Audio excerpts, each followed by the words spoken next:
Hello students, today we are going to continue our chapter Why Do We Fall Ill? In last video we have studied about health, its significance and disease. What is disease? Disturbed ease. Dis-ease. Disturbed ease means being uncomfortable. जब भी हम disease की बात करते हैं तो वहां पर एक स्पेसिफिक एंड पर्टिकुलर कॉज होता है डिस्कम्फर्ट का. अब how do we know that there is a disease? How do we know that there is something wrong with the body? हमें कैसे पता चलता है? हम कल बात कर चुके थे कि हमारे बॉडी के डिफरेंट ऑर्गन सिस्टम्स, उनका यूनिक फंक्शन है. सभी अपना अपना काम करते हैं पर सभी की एक्टिविटी कोऑर्डिनेटेड है. तो सेल्स मिलाकर टिश्यू बनाती हैं, टिश्यूज ऑर्गन और ऑर्गन सिस्टम बनाते हैं. तो जब कभी भी हमारे बॉडी में डिजीज है तो इसका मतलब है एक या एक से ज्यादा ऑर्गन सिस्टम्स की फंक्शनिंग और अपीयरेंस में चेंज आएगा. कैसा चेंज होगा? जिससे कि वो वर्ड्स चेंज होगा, हमारी बॉडी और खराब कंडीशन में चले जाएगी. इन चेंजेस की वजह से क्या होता है, हमारी बॉडी में कुछ साइंस एंड सिम्टम्स अपीयर होते हैं. Symptoms of disease are the things we feel as being wrong. Symptoms ही हैं जिनसे हमें पता चलता है कि हमारी बॉडी में कुछ रॉन्ग हो रहा है. फीवर आया तो पता चलेगा कि कोई प्रॉब्लम है, कुछ बॉडी में गड़बड़ चली तो टेम्परेचर इंक्रीज हो गया. हेडेक है, कफ है, लूज मोशंस है, वुंड है पस के साथ, ये सभी सिम्टम्स हैं. बॉडी में कुछ रॉन्ग हो रहा है उसका इंडिकेशन है ये सिम्टम्स. ये सिम्टम्स इंडिकेट करते हैं कि देयर इज सम डिजीज. कौन सी डिजीज है पर्टिकुलर वो इंडिकेट नहीं करते हैं सिम्टम्स. फॉर एग्जाम्पल अगर किसी को हेडेक है, हेडेक कई रीजन से हो सकता है, कई डिजीज में हो सकता है. कई बार हेडेक सिंपल आप रात भर सोए नहीं इसलिए भी हो सकता है, पढ़ाई का टेंशन है, एग्जाम फियर है, तो सिंपल रीजंस की वजह से भी हेडेक हो सकता है. और कई बार रेयरली वो हेडेक किसी बड़ी बीमारी का इंडिकेशन भी हो सकता है, वो मेनिंजाइटिस का इंडिकेशन भी हो सकता है रेयरली. तो सिम्टम्स हैं ये सारे जिनसे हमें पता चलता है कि कोई डिजीज है. अब दो टर्म है साइन एंड सिम्टम्स. सिम्टम्स वो होते हैं जो हमें फील होते हैं, जो किसी पेशेंट को ही सिर्फ फील होते हैं, कोई दूसरा नहीं जान सकता. बॉडी पेन, हेडेक, कमर में दर्द, आप अक्सर बोलते हो, लोगों को सुनते हो ये सब कहते हुए. जिसको पेन है सिर्फ वही समझ सकता है वो रियल में पेन है कि बहाना कर रहा है, या वो कैसा पेन है सिर्फ बियरर जानता है, पेशेंट जानता है.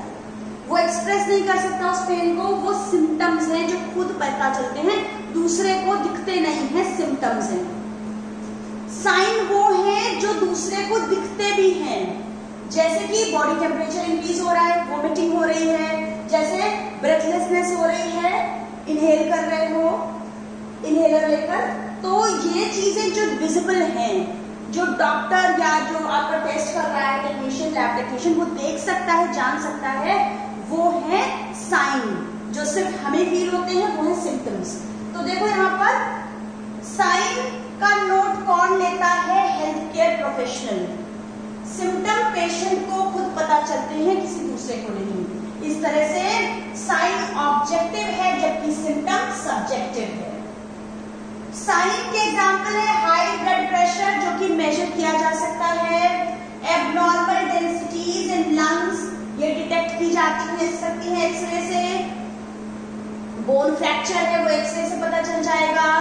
कोई बॉडी टेम्परेचर इंक्रीज हुआ है वो पता चल जाएगा. पर feeling of tiredness, feeling of pain किसी और को दिखेगा नहीं, खुद ही पता चलेगा. ऑब्जर्वेशन ऑफ स्किन रैशेस, खुजली है, जलन है, वो खुद पता चलेगी. अब ये जो डिजीज के सिम्टम्स हैं, सिम्टम्स के बेसिस पे फिजिशियन या डॉक्टर साइन का पता लगाते हैं. तो सिम्टम्स के बेसिस में डॉक्टर साइन को देखते हैं, और साइन जैसा कि अभी हमने देखा, साइन किसी डिजीज का ज्यादा क्लियर और डेफिनेट इंडिकेशन देते हैं। सिम्टम्स तो सिर्फ हमें पता चल रहे हैं, पर साइन के बेसिस पे हमें ज्यादा क्लियर इंडिकेशन पता चलता है डिजीज का, कि particular presence of particular disease.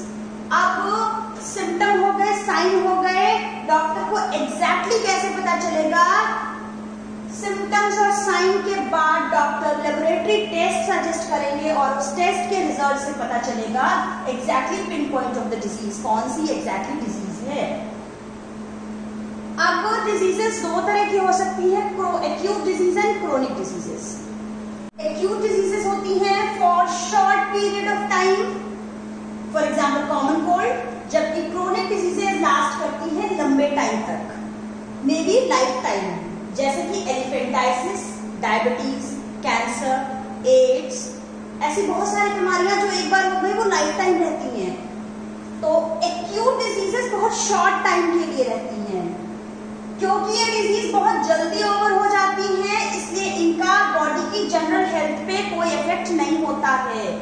पर ये डिजीजेस बहुत लंबे टाइम तक चलती हैं, जैसे कि ट्यूबरकुलोसिस, तो इनका बॉडी की जनरल हेल्थ पे बहुत लॉन्ग टर्म इफेक्ट होता है, बहुत ड्रास्टिक इफेक्ट होता है। अब इन केसेस में बहुत जल्दी से रिकवर हो जाते हैं, टायर्डनेस नहीं रहती है, यहाँ पर लगभग पूरे टाइम टायर्डनेस बनी रहती है या बहुत सारे और इफेक्ट भी बॉडी में विजिबल होते हैं।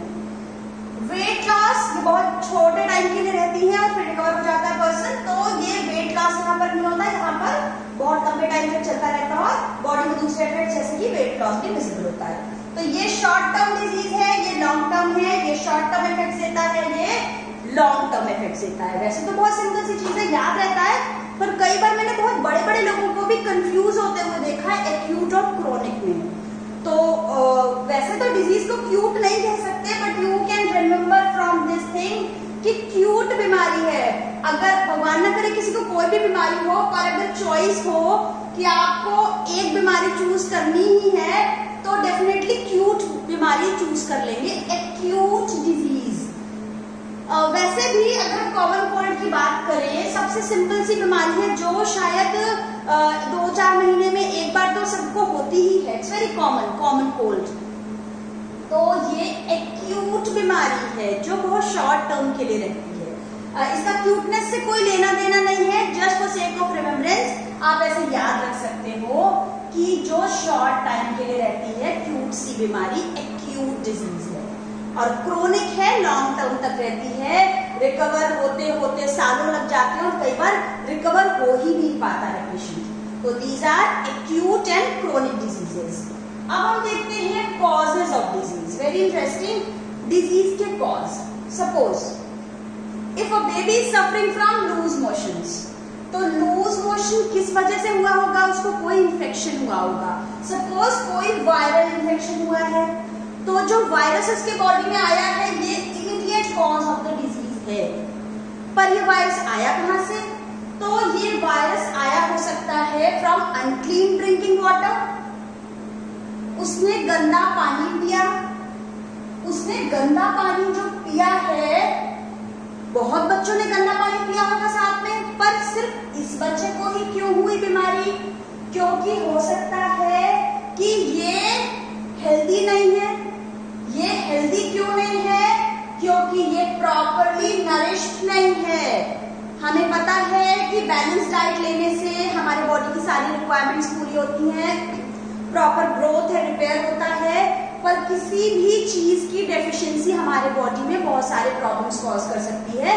तो हमें अपनी बॉडी को हेल्दी रखने के लिए प्रॉपर डाइट लेनी होती है, लेनी चाहिए बैलेंस डाइट। पर अगर प्रॉपर नरिशमेंट नहीं लिया है, वो अनहेल्दी है, तो वो ज्यादा रिस्क में है। वो बीमारी जब भी उसको एक्सटर्नली कोई भी एक्सपोजर मिलेगा किसी पैथोजन का, तो उसको बीमारी होने के सबसे ज्यादा चांस है जिसमें वेल नरिशमेंट नहीं है। तो इस तरह से वायरस का इन्फेक्शन तो इमीडिएट कॉज हो गया, पर दूसरा एक डिजीज का कॉज ये भी है कि वो अनहेल्दी है, वो प्रॉपरली नरिश्ड नहीं है। वो प्रॉपरली नरिश्ड नहीं है, ये भी हो सकता है। कई बार ऐसा भी हो सकता है कि उसके बॉडी में कुछ जेनेटिक डिफरेंसेस हो, जिसकी वजह से कोई भी एक्सपोजर मिलने से वो क्विकली डिजीज अपने अंदर उसमें इन्फेक्शन हो सकता है।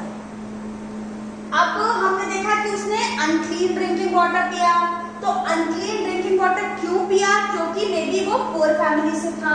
हम यहाँ पर भी बात कर चुके हैं कि वो नरिश्ड नहीं था प्रॉपरली, क्योंकि वो पुअर फैमिली से बिलोंग कर रहा है, उसके पास है नहीं प्रॉपर बैलेंस डाइट, वो खाने के लिए उसके पास इकोनॉमिक कंडीशंस नहीं है फेवरेबल। तो जब उसके पास वो पुअर फैमिली से है और अनक्लीन ड्रिंकिंग वाटर ही है उसके पास अवेलेबल, क्योंकि वहां पब्लिक सर्विसेज नहीं है, तो these can be the third level of cause for babies disease. Immediate cause तो है वायरस का इन्फेक्शन, सपोर्टिंग कॉजेज क्या क्या है, कॉन्ट्रीब्यूटरी कॉजेज क्या क्या है, अनक्लीन ड्रिंकिंग वाटर। क्यों है वाटर? क्योंकि वाटर क्यों है? क्योंकि उसको पब्लिक सर्विसेज नहीं मिली प्रॉपर। वो उसी को क्यों हुआ इन्फेक्शन? क्योंकि वो अनहेल्दी है। वो अनहेल्दी क्यों है? क्योंकि उसको प्रॉपर नरिशमेंट नहीं मिला। तो इस तरीके से हम देखते हैं सबसे इंपॉर्टेंट चीज तो है उसका इमीडिएट कॉज, जो कोई वायरल इन्फेक्शन है। ये सारे वायरसेस है, rota virus, noro virus, adeno virus, astro virus, you don't have to remember the names. तो ये सभी वायरसेस हैं जो सिम्टम में डायरिया कॉज करते हैं, जो लूज मोशंस कॉज करते हैं। तो आप देख के कंफ्यूज हो रहे होंगे, कोरोना वायरस का स्ट्रक्चर भी ऐसे ही दिखता है, वो अलग वायरस है। तो ये सभी वायरसेस लूज मोशंस कॉज करते हैं। तो वायरस तो इमीडिएट कॉज है यहाँ पर इसके अलावा और दूसरे जो भी कॉजेस हैं वो हैं कॉन्ट्रीब्यूटरी कॉज। अगर सारे कॉजेस होते पर ये वायरस अकेला ना होता तो डिजीज नहीं होती। तो ये सारे कॉजेस को हटा भी दे तो भी सबसे इंपॉर्टेंट चीज है वायरस का इन्फेक्शन। अब हम देखते हैं कि सारे कॉजेस को हम दो कैटेगरीज में डिवाइड कर सकते हैं, immediate cause and contributory cause. Immediate cause क्या हो सकते हैं? कोई पैथोजन, जैसे कि क्या क्या हो सकते हैं? Virus, bacteria, fungi, protozoa and worms, बहुत सारे हो सकते हैं पैथोजेंस जो डिजीज कॉज करते हैं। इसके अलावा कुछ कॉन्ट्रीब्यूटरी कॉजेस भी होते हैं, जैसे हम देख चुके हैं कंटैमिनेटेड फूड और water, weak immunity, poor nourishment, poverty, lack of public services, या कुछ जेनेटिक फैक्टर्स भी हो सकते हैं जिनकी वजह से डिजीज हो जाती है। अब हमने पीछे क्या बात की कि पब्लिक हेल्थ और कम्युनिटी हेल्थ फैक्टर्स बहुत जरूरी हैं। जब भी हम कॉजेस ऑफ डिजीज की बात करते हैं तो वहां पब्लिक हेल्थ और कम्युनिटी फैक्टर्स को हम इग्नोर नहीं कर सकते हैं, इंपॉर्टेंट चीजें हैं। बट स्टिल जो डिजीज का मेन कॉज है वो है इमीडिएट कॉज। इमीडिएट कॉज है कोई इन्फेक्शन। अब इमीडिएट कॉज डिजीज का क्या है जो हमने पीछे देखा, ये जो इमीडिएट कॉज थे उनको हम दो कैटेगरी में divide, on the basis of immediate cause हम डिजीज को दो कैटेगरीज में डिवाइड कर सकते हैं। एक वो डिजीज जहां पर इमीडिएट कॉज कोई इन्फेक्शियस एजेंट है। एजेंट कौन से? ये वाले, कोई इन्फेक्शियस एजेंट है जो बीमारी लेकर हमारे बॉडी में आया, virus, bacteria, fungi, protozoa, worms. तो अगर किसी डिजीज का जो डिजीज का main immediate cause infectious agent है तो उस डिजीज को हम कहते हैं इन्फेक्शियस डिजीज। और अगर उसका main immediate cause infectious agent नहीं है तब हम उसे कहते हैं नॉन इन्फेक्शियस डिजीज। तो on that basis, on the basis of immediate cause of the disease, diseases can be of two types, infectious और नॉन इन्फेक्शियस। बहुत सिंपल सी बात है, नाम से ही बिल्कुल क्लियर है, इन्फेक्शन जिसका हो रहा है एक से दूसरे में। इस तरह की डिजीज को हम कम्युनिकेबल डिजीज भी बोल सकते हैं। क्या होती है इन्फेक्शियस या कम्युनिकेबल डिजीजेस? वो जिनका ट्रांसमिशन एक इन्फेक्टेड पर्सन से दूसरे हेल्दी पर्सन में हो सकता है। रीसेंट एग्जांपल है कोरोना वायरस का इन्फेक्शन, जो एक इन्फेक्टेड पर्सन से दूसरे हेल्दी पर्सन तक बहुत इजीली पहुंच सकता है। कैसे पहुंचेगा, क्या मोड ऑफ स्प्रेड है, वो हम अगले वीडियो में बात करेंगे। तो इन्फेक्शियस डिजीजेस क्या है? जो ट्रांसमिट होती हैं from infected person to healthy person. यहाँ क्या लिखेंगे? They do not pass from one person to another person, simple सी बात है। फिर इन्फेक्शियस डिजीजेस किसी पैथोजन से होती है, जैसे कि virus, bacteria, fungi, protozoa, worms. ये इस किसी तरह पैथोजन से नहीं कॉज होती हैं, ये किसी जेनेटिक रीजन की वजह से होती हैं, किसी एनवायरमेंटल फैक्टर की वजह से होती है, या हमारे गड़बड़ लाइफस्टाइल की वजह से भी हो सकती हैं। ये डिजीज किसी डायरेक्ट कांटेक्ट से या मीडियम के थ्रू, किसी इन्फेक्टेड पर्सन के हम डायरेक्ट कांटेक्ट में आते हैं, उसकी यूज की हुई चीजें टच कर लेते हैं, या मीडियम के थ्रू उसने स्नीजिंग की, छींका और वो छोटे छोटे स्मॉल ड्रॉपलेट्स हमारे तक पहुंच गए, इसके थ्रू भी ये डिजीज फैल सकती है। Non infectious diseases direct contact से नहीं फैलती हैं। आप इन्फेक्शियस डिजीजेस के तो एग्जाम्पल बहुत सारे जानते हो, common cold, influenza, chicken pox, herbs, measles, corona virus.